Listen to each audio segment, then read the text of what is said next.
കേരളത്തിലെ ലോക്സഭാ തെരഞ്ഞെടുപ്പ് ചർച്ചകളിൽ പൗരത്വ നിയമവുമായി ബന്ധപ്പെട്ട് മുന്നണികളുടെ ആരോപണ പ്രത്യാരോപണങ്ങൾ തുടരുകയാണ്. ഇന്ത്യ മുന്നണി വന്നാൽ പൗരത്വ നിയമം പിൻവലിക്കുമെന്ന് AK ആന്റണി പറഞ്ഞു. പൗരത്വ നിയമത്തിന്റെ പേരിൽ LDFും UDFും ജനങ്ങളെ തെറ്റിദ്ധരിപ്പിക്കുകയാണെന്ന് BJP സംസ്ഥാന അധ്യക്ഷൻ K. സുരേന്ദ്രൻ കുറ്റപ്പെടുത്തി.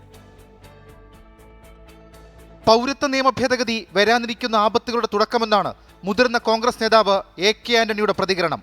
പത്തനംതിട്ടയിൽ തിരഞ്ഞെടുപ്പ് പ്രചരണത്തിന് പോകുമോ എന്ന ചോദ്യത്തിന് ആരോഗ്യസ്ഥിതി പോലെ ഇരിക്കുമെന്ന് AK ആന്റണിയുടെ മറുപടി.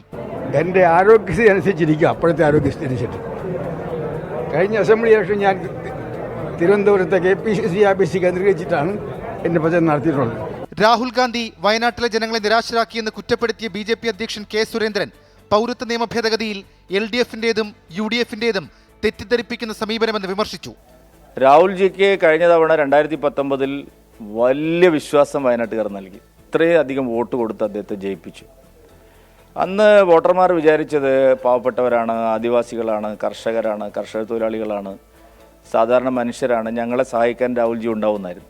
അദ്ദേഹത്തെ എവിടെയും കാണാനില്ല. ഇടുക്കിയിലെ LDF സ്ഥാനാർത്ഥി ജോയ്സ് ജോർജിനെതിരെ UDF സ്ഥാനാർത്ഥി ഡീൻ കുര്യാക്കോസ് മാനനഷ്ടത്തിന് വക്കീൽ നോട്ടീസ് അയച്ചു. കേരളത്തിൽ പരാജയപ്പെടുത്തേണ്ടത് കോൺഗ്രസ് BJP കൂട്ടുകെട്ടിനെയാണെന്ന് CPI സംസ്ഥാന സെക്രട്ടറി ബിനോയ് വിശ്വവും പ്രതികരിച്ചു.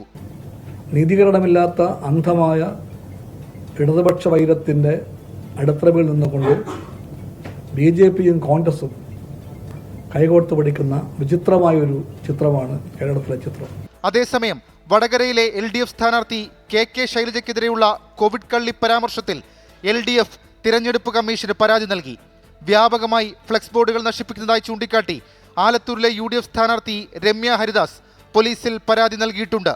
വിവിധ ബ്യൂറോകൾക്കൊപ്പം 24 തിരുവനന്തപുരം.